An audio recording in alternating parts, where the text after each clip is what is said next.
Duas classes de pessoas. Sempre houve duas classes entre aqueles que alegam seguir a Cristo. Embora algumas pessoas estudem a vida do Salvador e se esforcem avidamente para corrigir seus defeitos e se conformar com o padrão, outros repelem verdades claras e práticas que expõem seus erros. Até mesmo em sua melhor condição, a igreja nunca consistiu somente de pessoas verdadeiras e sinceras. Judas foi um dos discípulos para que, por meio das instruções e do exemplo de Cristo, fosse levado a ver os próprios erros. Mas ao condescender com o pecado, convidou as tentações de Satanás. Ficou irado quando Jesus reprovou suas falhas e acabou por trair seu mestre. Ananias e Safira fingiram fazer um sacrifício completo para Deus, embora tenham retido em cobiça uma parte para si. O Espírito da Verdade revelou aos apóstolos o verdadeiro caráter desses impostores, e o juízo de Deus livrou a igreja da mancha imunda em sua pureza. Quando a perseguição sobreveio aos seguidores de Cristo, somente aqueles que estavam dispostos a abandonar tudo pela verdade quiseram se tornar seus discípulos. Mas quando a perseguição terminou, a igreja recebeu conversos menos sinceros, abrindo o caminho para Satanás encontrar lugar.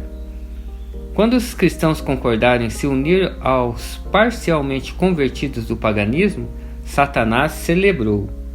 Então os inspirou a perseguir aqueles que permaneceram fiéis a Deus. Quando os cristãos apóstatas se uniram a seus companheiros semi-pagãos, travaram batalha contra as características mais essenciais dos ensinos de Cristo. Era necessária uma luta ferrenha para permanecer firme contra os enganos e males introduzidos na igreja.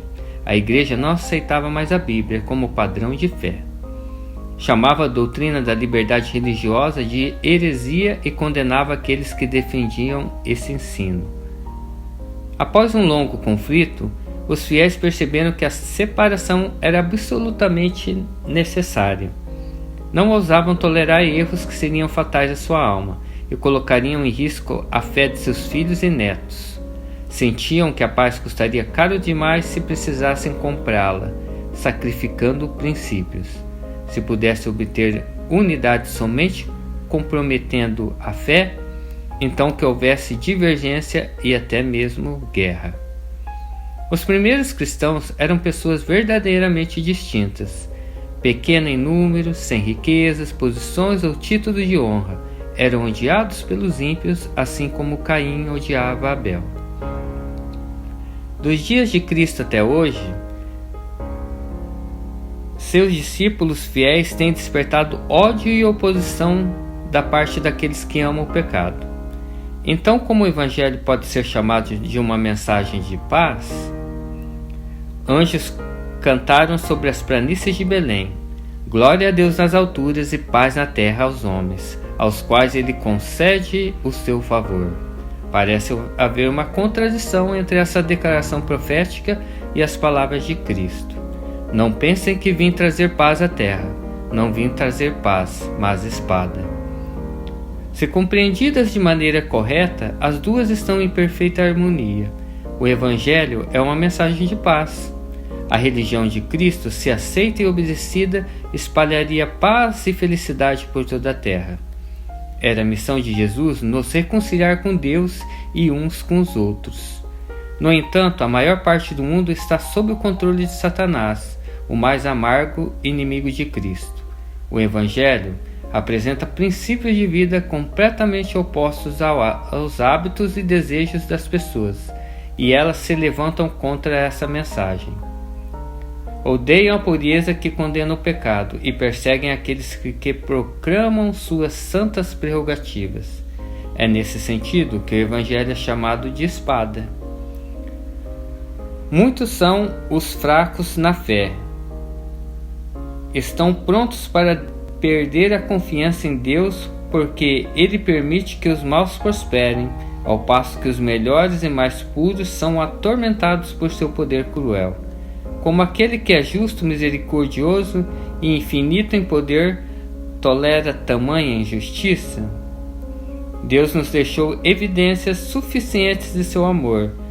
Não devemos duvidar de sua bondade, por sermos incapazes de entender suas obras. O Salvador disse: lembre-se das palavras que eu lhes disse. Nenhum escravo é maior do que o seu senhor. Se me perseguiram, também perseguirão vocês. Aqueles que são chamados a suportar tortura e martírio estão apenas seguindo os passos do amado Filho de Deus. Os justos são colocados na fornalha da aflição para que sejam purificados. Seu exemplo convença os outros da realidade da fé e da piedade, e sua vida coerente condene os ímpios e incrédulos. Deus permite que os maus prosperem e revelem o ódio que sentem pelo Senhor, para que possam reconhecer sua justiça e misericórdia, quando Ele os destruir por completo. Deus punirá cada ato de crueldade contra seus fiéis, como se tivesse sido praticado contra o próprio Cristo. Paulo declara: todos os que desejam viver piedosamente em Cristo Jesus serão perseguidos. Então, por que a perseguição parece estar adormecida?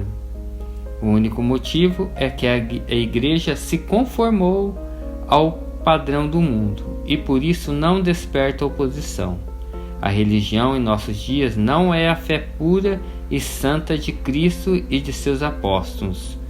Como as pessoas são indiferentes às verdades da palavra de Deus, como há tão pouca espiritualidade vital dentro da igreja, o cristianismo é popular no mundo. É só haver um reavivamento da fé da igreja primitiva que os fogos da perseguição serão acesos novamente.